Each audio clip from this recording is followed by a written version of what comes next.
The Terraria 1.3 update for console and mobile has had a long development cycle now. We've been told it was going to be released in Q2 and then Q3, with Pipeworks Studio saying they're in the final stretch with 30 bugs remaining for a Q4 release 2017. So here we are in the first week of December, and it looks like we have some solid news about the Terraria 1.3 update for console and mobile. How's it going, crew? This is Happy Days, and today we have some release dates for the Terraria 1.3 update for PS4 and Xbox One. Earlier today, Pipeworks Studio released a tweet with the message "Impending news approaching," coupled with a picture of the Moonlord and 1.3 in the heading. Immediately I'm thinking that some dates for the console 1.3 update is imminent, which is exciting. A few hours later, Pipeworks released another tweet titled "Information on the Terraria 1.3 console launch window" with a link to the official Terraria forums. I quickly followed that link to find a post by the amazing Loki, who often keeps us up to date with news on the forums. As you can see, we've got a new forum post titled "Terraria Console 1.3 Update. PlayStation 4 submitted, Xbox One soon."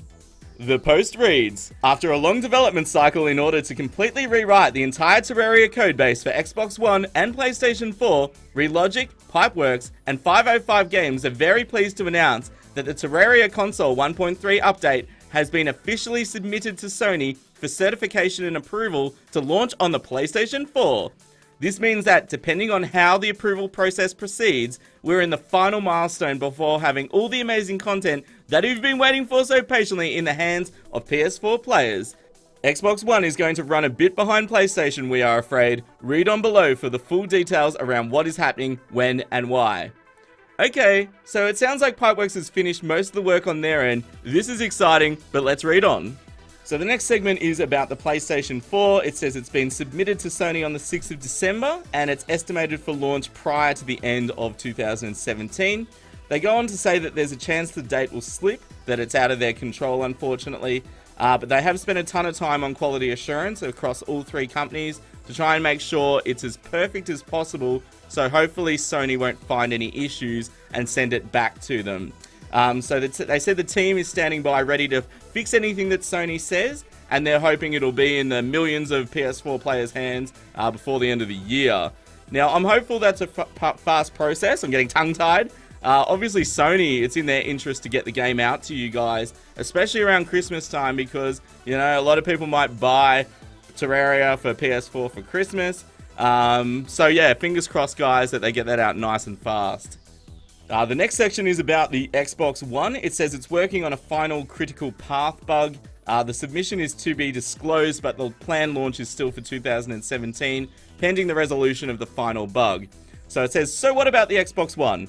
And they said, "Over the weekend, we've had a couple of issues pop up which are isolated to the Xbox One build, and are big enough of a deal that we need to have these addressed prior to submission to Microsoft."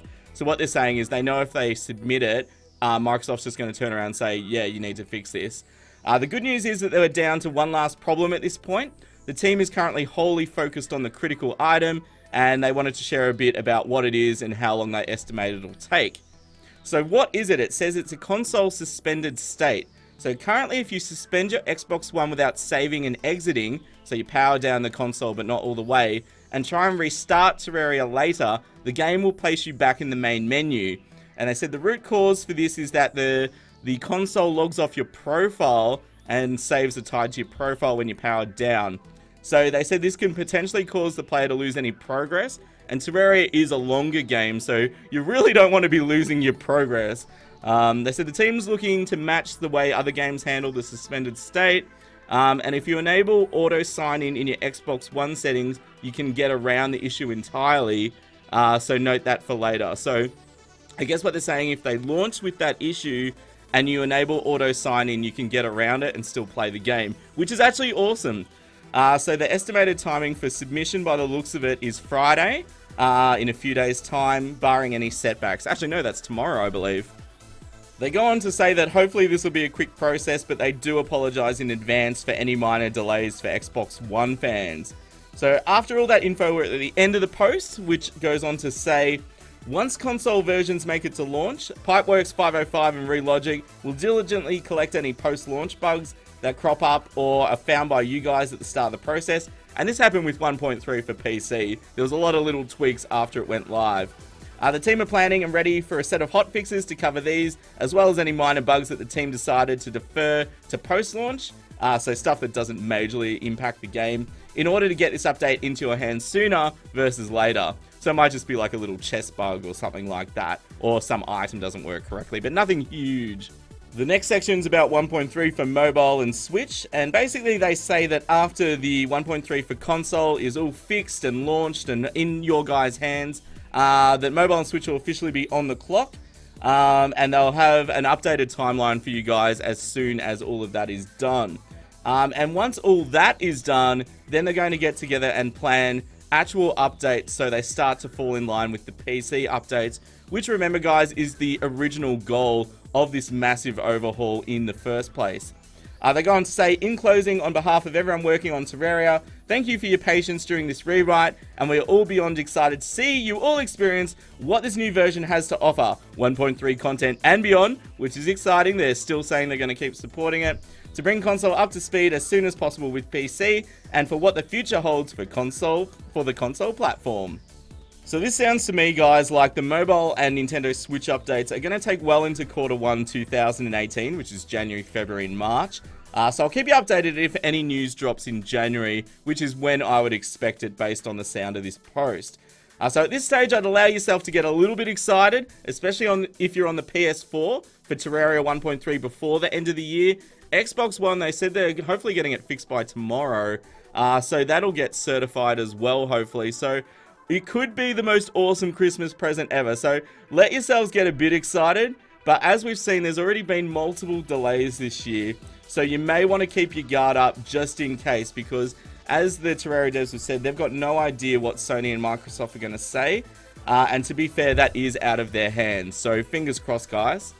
How do all of you console and mobile Terrarians feel about the delays? I can understand it must have been tough to think that the 1.3 update was going to be released in Q2 this year, which was, what was that, May, June, July, and then we patiently waited until Q3, and now we might just get it in time for Christmas here in Q4. Would you have preferred that the devs had not given you an estimated release date and just said they're working hard on it, but they can't give you a date at this time? Or do you prefer that they did give you a date, even if they couldn't quite make it? Let me know in the comments below, and there's a poll on screen now to let your vote count. Now, just because you can't quite play the Terraria 1.3 update on console yet, doesn't mean you can't start getting ready and developing your strategies to crush the Moonlord and get your hands on its powerful weapons and Luminite ore, which crafts the most insane armor in vanilla Terraria. There's an awesome page on the Terraria Wiki, which gives a bunch of useful strategies for fighting the Moonlord, including information on how to build your arena, what weapons, armor, and accessories to use, and even which mounts might make you so fast it can't touch you at all. I'll put a link in the description if you want to check out this amazing page. I've also made a video on my top 5 Moonlord strategies, which gives you all my tips and tricks after beating the expert Moonlord multiple times in my playthroughs, which I definitely recommend you check out. Also, if you love to play class-based challenges and want some ideas how to fight the Moonlord with Mage, Ranger, Melee, and Summoner, I'll include 4 of my most recent expert mode playthroughs in the description so you can see how the Moonlord fight works for each class. In other news, I just want to thank everyone for a fantastic launch of our second channel, Happy Plays. We smashed over 10,000 subscribers in a single day, which was absolutely incredible. We're currently running Season 2 of Expert Modded Skyblock, so if you enjoyed Stacey's Skyblock series on our main channel, I definitely recommend you go and check it out. There's a card on screen now and a link in the description to our new channel, so come and join the fun. Today we also featured a brand new indie game called Realms of Magic, which seems to be a cross between Starbound and Terraria, and Planet Centauri too. So if you're looking for a new 2D survival crafting game, come and check it out. If you're still looking for some last minute gift ideas for Christmas, our official merch store has a bunch of new chibi designs featuring characters like Melanie, Stacy, Johan, and Wolfgang. They look totally awesome, and you can get them on t-shirts, posters, phone cases, stickers, and more. There's a card on screen now and a link in the description, and you can also save 15% off your first order if you join up for their free emails. If you want to stay up to date with all the latest Terraria news, consider smashing that subscribe button. If you enjoyed this news update, smash that like button. And if you're still looking for something to watch today, why not check out one of these 2 videos? And here's the most important part, as always, you all stay happy, and I'll see you soon. This is Happy Days signing out. See ya!